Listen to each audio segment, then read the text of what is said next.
ठाकरे बंधू एकत्र आल्यानंतर शिवसैनिक आणि मनसैनिकांमध्ये उत्साहाचं वातावरण आहे आणि याचाच थेट परिणाम म्हणून आज एका शिवसैनिकानं पुण्याहून खास मनसे अध्यक्ष राज ठाकरे यांच्यासाठी एक भेट आणली। ती भेट आज साऱ्यांचं लक्ष वेधून घेत आहे। शिवसैनिक आकाश परदेश यांनी स्वतःच्या खर्चानं रेल्वे इंजिन बनवून खास राज ठाकरे यांच्यासाठी ही भेट मुंबईमध्ये आणलेली आहे। तर याच आकाश परदेश यांच्यासोबत संवाद साधलाय लोकशाही मराठीचे प्रतिनिधी भूषण शिंदे यांनी। पाहूयात।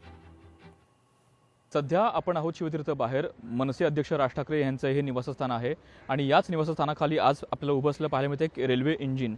अर्थात मनसेची निशाणी आहे इंजिन आणि हे रेल्वे इंजिन खास एका शिवसैनिकानं पुण्याहून इथं आणलेलं आहे आणि त्यांनी स्वतः बनवलेलं आहे। त्यांचं नाव आहे आकाश परदेशी आणि त्यांच्या वडिलांची इच्छा होती की अशा प्रकारे रेल्वे इंजिन राज ठाकरे यांना भेट म्हणून द्यावं आणि एकंदर सध्या निवडणुका आहेत आणि निवडणुकीच्या प्रचारामध्ये हे जे रेल्वे इंजिन आहे ते वापरण्यासाठी फार सोयीचं आहे।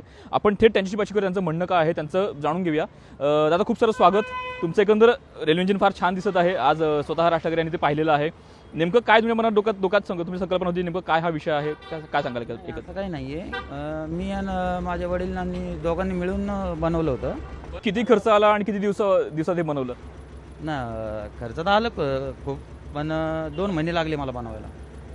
हो, राज ठाकरेंनी पाहिलं काय स्वतः इंजिन? हो, तिकडनं ते बोलताना पाहिलं, मला असं वाटतंय कारण की ते बोलताना राऊंड मारताना त्यांनी पाहिलं असेल आणि अमित साहेबांनी पण पाहिलंय। तुमची भेट झाली का? काही बोलणं आलं का? नाही, काही नाही। फक्त निवडणुका आहेत आणि तुम्ही खास पुण्यावरून इथे आलेला आहात, मग मुंबईच्या प्रचारात वापरणार की पुण्याच्या प्रचारात वापरणार? नाही, जी कुठं ऑर्डर येईन तिकडं वापरू, असं काही नाही किंवा पुण्यातच वापरायचं मुंबईला वापरायचं असं काही नाही आहे। उद्यापर्यंत आहे मी मुंबईमध्ये, उद्या संध्याकाळी नाही तर रात्री निघून जाईन पुण्यासाठी। एक वेगळी गोष्ट म्हणजे तुम्ही स्वतः शिवसैनिक आहात आणि मनसे अध्यक्ष राज ठाकरे यांना तुम्ही ही भेट म्हणून तुम्ही इंजिन बनवलेलं आहे। नेमकं काय लॉजिक आहे? तुम्ही शिवसैनिक आहात, अर्थात ठाकरे बंधू एकत्र आलेले आहेत, पण नेमकं तुमच्या मनामध्ये काय भावना आहे? नाही, आम्हाला तर चांगलीच गोष्ट आहे आणि आम्ही पहिल्यापासून विचार करत होतो की कधी येतील, पण आत्ता आले, बरं वाटतंय। अशा प्रकारे सध्या हे रेल्वे इंजिन आपला सर्वांचं लक्ष इथं वेधून घेत आहे आणि सध्या शिवतीर्थ बाहेर हा सध्या चर्चेचा विषय झालेला पाहायला मिळत आहे।